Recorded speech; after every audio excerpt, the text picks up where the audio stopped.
Well, here is the patch. Let's at first have an overview.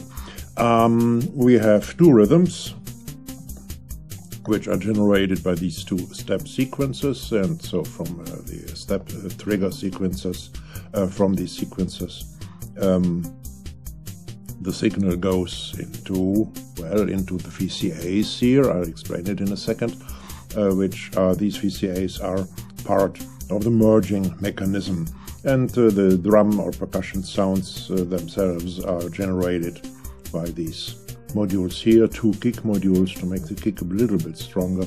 It's weak enough here. Snare, closed hi-hat, open hi-hat, nothing very interesting, or well, interesting perhaps, but not very not extraordinary. And there are two voices, melodic voices. One is here down to the left, and one is generated here down to the right. The later one is sent through a little bit of reverb to the mixer. Well, so let's at first listen to only the rhythm. I mute the voices. And you see here how the one rhythm slowly fades in, and the other at the same time slowly fades out. Let's listen to one complete change before I explain the middle part here of the patch, which is the merging functionality.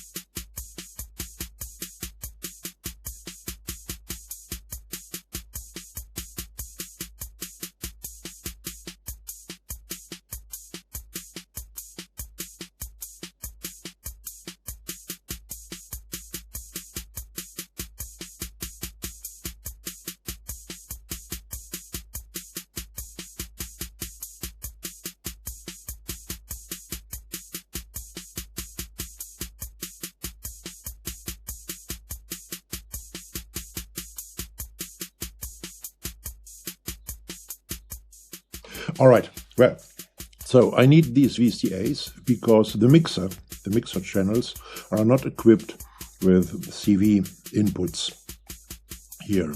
The mixer channels which switch, you see, each of these double mixers, two channel mixers, has two channels, of course. Water sentence. All right. So, okay, so the whole patch. The heart of the fade in and fade out, fading in and fade out, is this LFO here. Sorry, I have to drink a bit. So from here, this gives the speed of the changing, of the fading in and fading out. And from the triangle wave, it's only the triangle wave which we need and use for this functionality. The sine wave here is simply used to modulate one timbre parameter of one voice. So let's not talk about this now. So one output, or one cable from the triangle wave goes into an inverter, whereas the other one goes into a slew limiter, the left one here, and from the inverter's output, the cable goes to the other slew limiter. So we can already think what is going on now. So left from the right slew limiter, the output goes into an offset.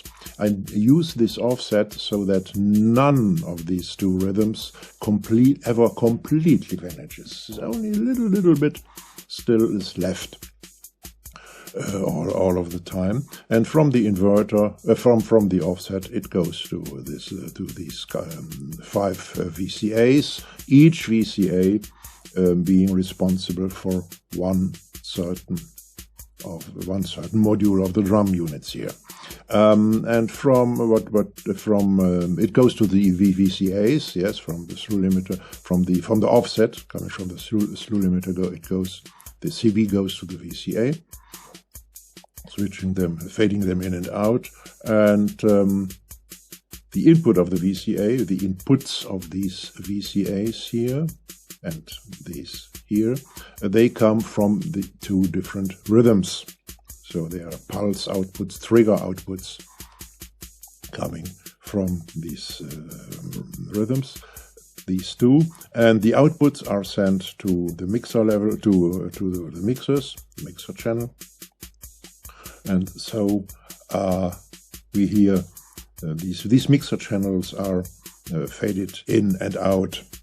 If one channel is high, the other is low, and then they meet here in the middle again. So once again, these VCAs are needed because the mixer channels are not equipped with CV inputs. So what's needed more?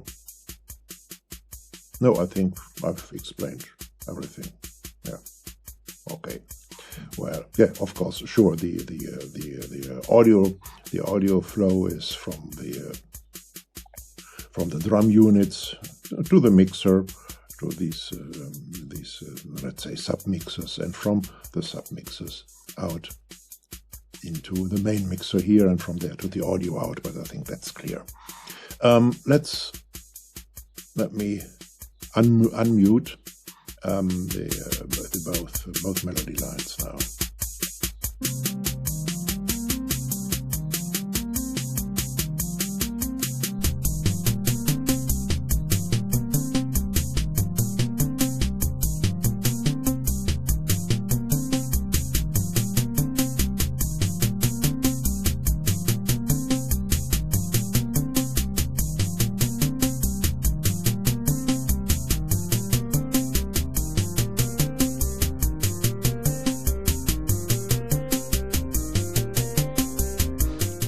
Yeah, and you hear this sine wave output, which I mentioned before, which changes the timbre of basal. It causes that each rhythm has its own timbre in this voice here, not in the bass line, but here in this voice.